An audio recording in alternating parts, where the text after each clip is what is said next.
Assalamualaikum warahmatullahi wabarakatuh. Perkenalkan, nama saya Amalia Nur Asyifa dari kelas C1 Akuntansi dengan NPM 10221011. Di sini saya akan mempresentasikan mengenai judul proposal penelitian yaitu pengaruh kinerja keuangan terhadap pertumbuhan laba.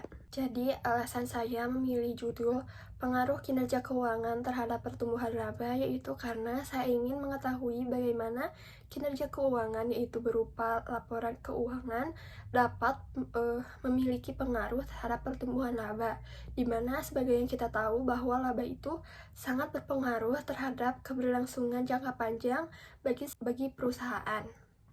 Di sini terdapat bab 1 pendahuluan, yaitu kinerja keuangan yang baik menunjukkan perusahaan mampu bekerja dengan efektif dan efisien. Laporan keuangan merupakan tolak ukur keberhasilan perusahaan yang berguna bagi perusahaan dalam membuat rencana serta meramalkan posisi keuangan yang ada di masa depan. Di sini saya menggunakan rasio keuangan untuk membantu menghitung seberapa besar pengaruh laporan keuangan terhadap pertumbuhan laba. Terdapat 3 rumusan masalah di penelitian ini, yaitu yang pertama, apakah current ratio berpengaruh terhadap pertumbuhan laba? Yang kedua, apakah debt to asset ratio berpengaruh terhadap pertumbuhan laba?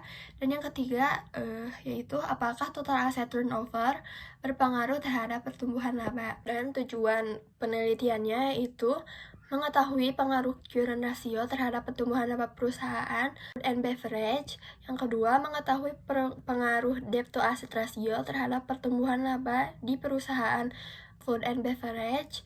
Dan yang ketiga, mengetahui pengaruh total asset turnover terhadap pertumbuhan laba di perusahaan food and beverage. Selanjutnya, manfaat teoritis, di mana diharapkan penelitian ini mampu memberikan kontribusi ilmiah dalam perkembangan ilmu akuntansi dan dapat dijadikan sebagai bahan referensi dalam penelitian selanjutnya yang menggunakan judul yang sama. Selanjutnya, ada manfaat praktis, yaitu bagi pihak peneliti diharapkan penelitian ini dapat menambah pemahaman dan pengetahuan tentang adanya pengaruh rasio keuangan terhadap pertumbuhan laba. Selanjutnya, bagi pihak investor dapat digunakan untuk mengambil keputusan pada saat berinvestasi.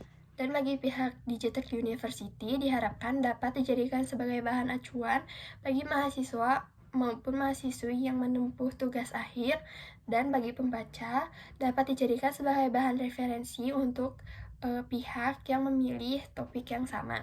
Selanjutnya di bab 2 ada landasan teori, di mana landasan teori ini membahas mengenai teori-teori yang dipakai untuk menerangkan yang terkait dengan variabel bebas, yaitu kinerja keuangan, dan variabel terikat, yaitu berupa laporan keuangan.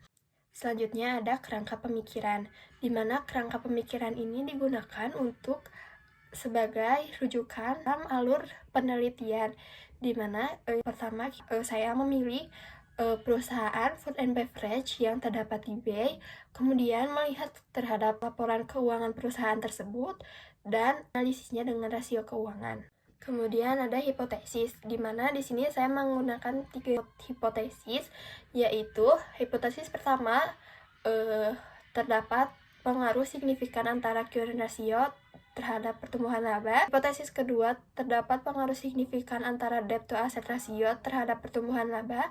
Dan yang ketiga ada dapat pengaruh signifikan antara total asset turnover terhadap pertumbuhan laba. Selanjutnya, penelitian terdahulu. Hasil penelitian 5 jurnal yang menjadi referensi saya ketika menulis proposal penelitian. Selanjutnya di bab 3 ada metodologi penelitian, di mana jenis penelitian yang digunakan adalah penelitian kuantitatif karena melibatkan perhitungan, analisis statistik, dan pengujian hipotesis dengan data yang diambil dari laporan keuangan sebagai sumber untuk menguji hubungan antar variabel. Populasi dan sampel yang digunakan adalah perusahaan food and beverage yang terdapat di Bursa Efek dan masih menerbitkan laporan keuangan dari tahun 2020 sampai tahun 2022. Variabel-variabel dalam penelitian ini terbagi menjadi 2, yaitu variabel bebas disimbolkan menjadi X adalah variabel yang mempengaruhi, sedangkan variabel terikat yaitu disimbolkan menjadi Y adalah variabel yang dipengaruhi. di mana variabel bebas terdiri dari current ratio, debt to asset ratio, dan total asset turnover, dan variabel terikat yaitu berupa laporan keuangan. Selanjutnya, teknik pengumpulan data, di mana data dalam penelitian ini yaitu sumber data yang digunakan berasal dari data sekunder. Dalam penelitian ini, data sekunder yang digunakan berupa laporan keuangan food and beverage selama periode 2020 sampai 2022. Sumber data sekunder dalam penelitian ini berasal dari Bursa Efek Indonesia. Teknik pengujian instrumen dalam penelitian ini menggunakan uji validitas, di mana suatu data dapat dikatakan valid apabila sudah memenuhi standar valid, yaitu lebih dari 0,5, dan uji reliabilitas yang dimana terdapat hasil pengukuran yang konsisten dan ada kestabilan nilai. Selanjutnya, teknik pengujian data. Teknik pengujian data dalam penelitian ini menggunakan koefisien regresi linier yang digunakan untuk mengetahui seberapa besar pengaruh dari kinerja keuangan terhadap pertumbuhan laba, dan menggunakan koefisien determinasi yang digunakan untuk mengetahui persentase hubungan antar variabel. Pengujian hipotesis dalam penelitian ini menggunakan uji T dan uji F, di mana uji T dapat menunjukkan seberapa jauh pengaruh satu variabel bebas dalam menerangkan variabel terikat, dan uji F digunakan untuk mengetahui layak atau tidak model penelitian ini untuk dilanjutkan. Sekian dari saya, mohon maaf apabila ada kesalahan. Wassalamualaikum warahmatullahi wabarakatuh.